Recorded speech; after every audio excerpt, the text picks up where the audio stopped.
Images there from Police TV that we got off of their Facebook page. And with me, our regular TTPS update with Inspector Sheridon Hill. Good morning. Good morning, Lisa. Good morning, Trinidad and Tobago. I saw that last night, Operation Strike Back, which took place over the weekend. The TTPS out in full force at the beginning of the year. And I heard the Commissioner of Police saying that this time last year, we had about 25 murders. Now there's about 11. So obviously results that are coming out of TTPS. Which is always good. Yeah. We continue to implement different initiatives to ensure that the country is safe. Of course, that's the primary function of the Trinidad and Tobago Police Service. And I imagine that we'll see more of this. We don't know when. It'll be surprised, I imagine. We'll Yes. see more of it. You will see more of it, and for painfully obvious reasons, we can't divulge details of when and where and so on. But the intention is to make you and everybody here and the rest of Trinidad and Tobago as safe as possible. But I was looking at the comments on social media, and I would say 90% of the comments were positive. People were very happy to see the effort out.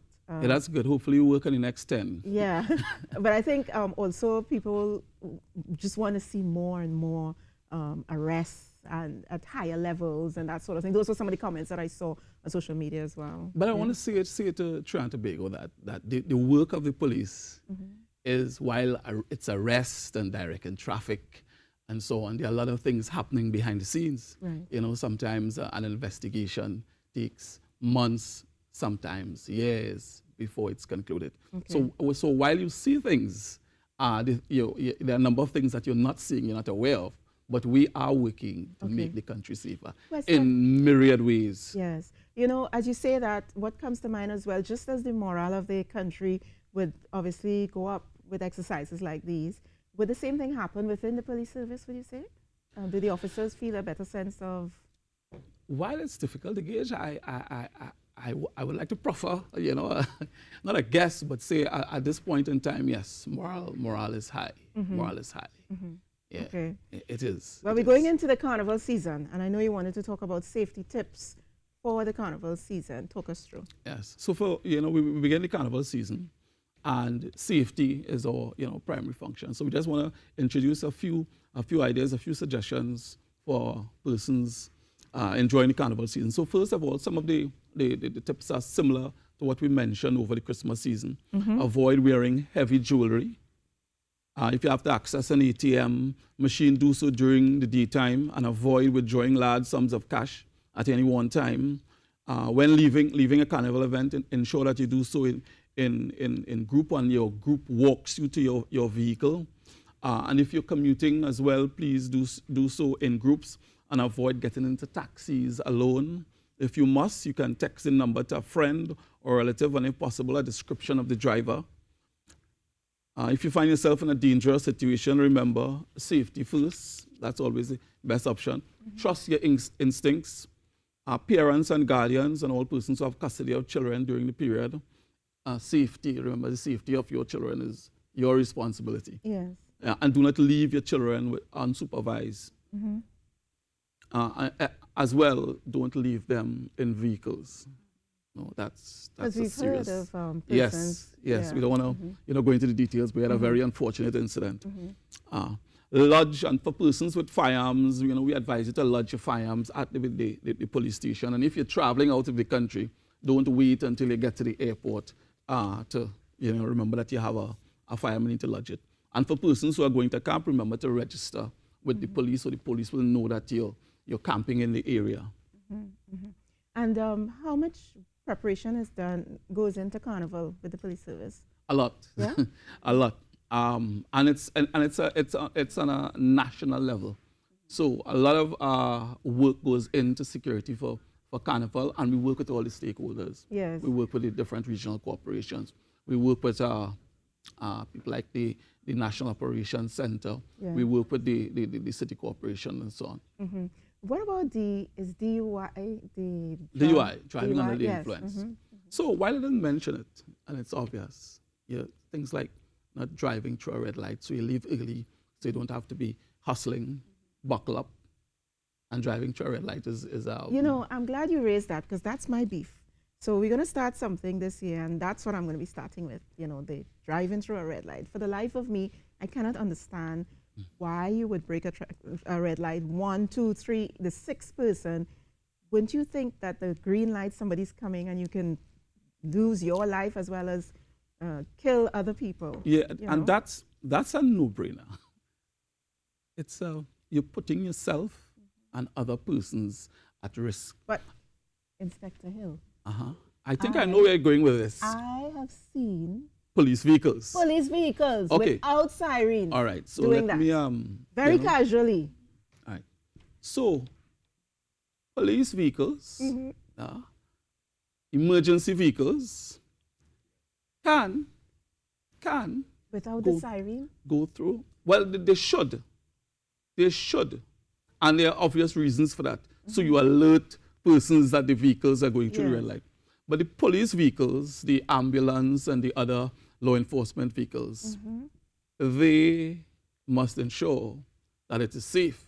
So we don't have a license to just fly through the red light. Because if you go through the red light, whether you're police, ambulance, defense force, and you get into an accident, you, the police officer, the member of the defense force, the driver of the ambulance, Yes. will be wrong. The law is clear on that.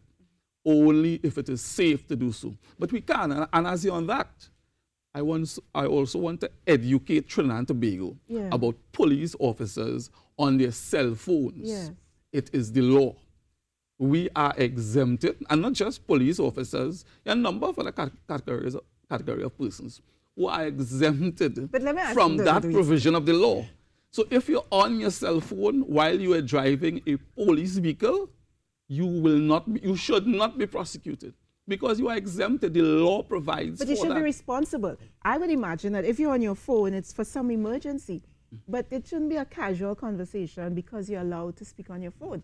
Because that lack of... But it's only if you're driving a police vehicle or you're Yes. driving an emergency vehicle. Yeah, you're or driving the a other. police vehicle, but you're chatting maybe with your girlfriend. I'm Well, just saying. One would hope. I'm just saying. One would hope Because the smile that on the your officers face, you know, act responsibly I love and my don't, TTPS, and but, don't you know. abuse that facility. Exactly, and that's what we want to. And I think more and more we're going to see more of that as the TTPS. We're seeing the work. We're seeing that you guys are out there. So that's good. And you are. Happy to hear that. Yeah, we're seeing that. So we just want to say, stop breaking the lights, general public. 6 at a time. That's crazy in my mind. But also, I want to see my TTPS being responsible as well. Yeah. Yeah. And in those it's- yeah, areas. Yeah. And not just the TTPS, all the other persons Yes. who have certain privileges. Agreed. We hope that they all act responsibly. But that cell phone thing is a sore Yeah, point with I me know. because a lot of people talk about police officers on their cell phones, and it's only if Yes. you're driving a police vehicle, marked or unmarked, Yes. I might add. Yes. Yeah. So we have Yeah. the authority to do that. All right. Yeah. Okay. We hope that my colleagues don't abuse Yes. that facility. Well, we're working, it's baby steps, as I like to say, and we're working towards a better Trinidad and Tobago all around. Yeah? And I think we're starting to run. We're running now. Yeah. We're speeding. Yeah, we're starting to run. No, we're not speeding. But yeah. Not yeah, yet. Yeah. But we're getting there. We're getting Inspector there. Hill, it's always a pleasure, having you on. I know you're with us for a while. It's TTPS Update. Always good to have you on the Thank you program very with much. us. Carrie? Yeah, I just have one question for Inspector Hill. Sure. You said that the emergency vehicles are exempt from there's a provision made that they are allowed to use cell phones while using their vehicles. Are any provisions being made to make those things hands-free while using the police vehicles? That is something that I can't speak to. Okay. I really can't speak to Because that. there oftentimes the question of safety in regards to civilian drivers when we are when they are using cell phones, especially on the hands. But there's provision made for like if it's like just one touch and you could do it hands-free. But Is that something that would be coming down the pipeline in regards to excellent safety? point. I did a defensive driving course, Right. and the instructors, they drove home the point that while you're exempted, they don't recommend that you do that. So it should only be in emergency. Agreed. I It should agree with only that. be in emergency. I agree with that. And official, it should be Yeah. for official police work. And Yeah. not that you're speaking to your Not girlfriend, chatting. and your neighbor and so Not on. chatting Right. with you. You could see the little smile on your face now.